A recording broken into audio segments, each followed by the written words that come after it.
Good morning সবাইকে। তো একটা গ্রামের মেয়ে যখন কলকাতায় আসে তার যে অভিজ্ঞতা সেটা আমার বহুদিন আগেই হয়ে গেছে। তো সেখান থেকে দাঁড়িয়ে কলকাতার যে সকাল সেটাকে আমি অনেক দিন আগেই অনুভব করেছি।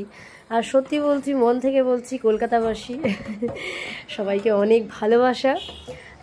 এখানে আমি প্রথমবার আসিনি, যদিও আমার বহুবার আসা হয়েছে কলকাতা। তো আমার খুব ভালো লাগে এখানে এলে, কেন জানি না, মনে হয় যেন নিজের জীবনটাকে একটু নিজের মতো করে কাটাতে পারছি। ঠিক যখন ইচ্ছে হচ্ছে উঠছি, এইটা যদিও বাড়িতেও হয়, কিন্তু এই যে একটা ব্যাপার থাকে, সবাই আমরা একসাথে থাকি, এখান থেকে মনে হয় নিজের জীবনটাকে না একটা খোলামেলাভাবে নিজেকে রাখতে পারছি। নিজেকে আমি যা ইচ্ছে করছি, যেভাবে ইচ্ছে একটুখানি নিজেকে ভালো রাখতে পারছি। তো সেখান থেকে দাঁড়িয়ে আজকের যে সকালটা হয়েছে, সবার প্রথমে ঘুম থেকে উঠে আমি বেসিনের কাছে গিয়ে একটু মুখে জল দিয়ে নিলাম। তো দেখতেই পাচ্ছেন কতটা রিল্যাক্স ফিল হচ্ছে, সিরিয়াসলি।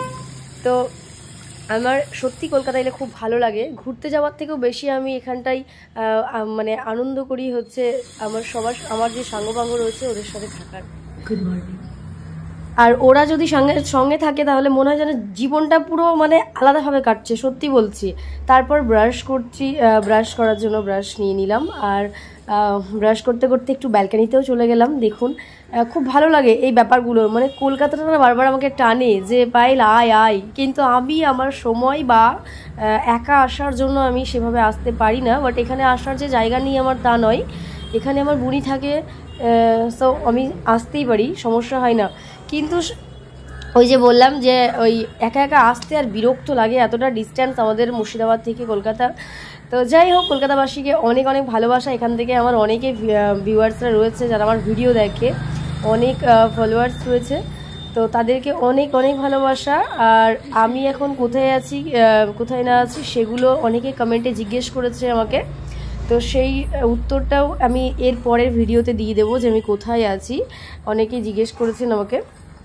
তো মুখটা ধুয়ে নিই, ব্যালকানিতে দাঁড়িয়ে থাকতে খুব ভালো লাগে। তো ব্যালকানিতে একটুখানি গেলাম, একটু দেখলাম রাস্তাঘাট, কলকাতার যে ভালো লাগে সমস্ত কিছু মিলিয়ে, সত্যি আমার ভালো লাগে কলকাতা আসতে।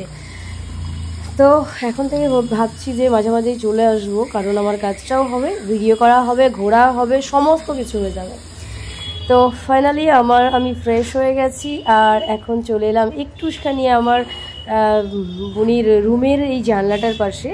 স্পেশালি এখানে এসে আমার এত ভালো লেগেছে যে এই জায়গাটা, খাটের পাশেই যে জানলাটা রয়েছে, মানে আমার বেডের পাশে, তো সেখান থেকে আমার খুব ভালো লাগছিলো বাইরেটা দেখার, মানে দেখতে খুব ভালো লাগছিলো বাইরেটা।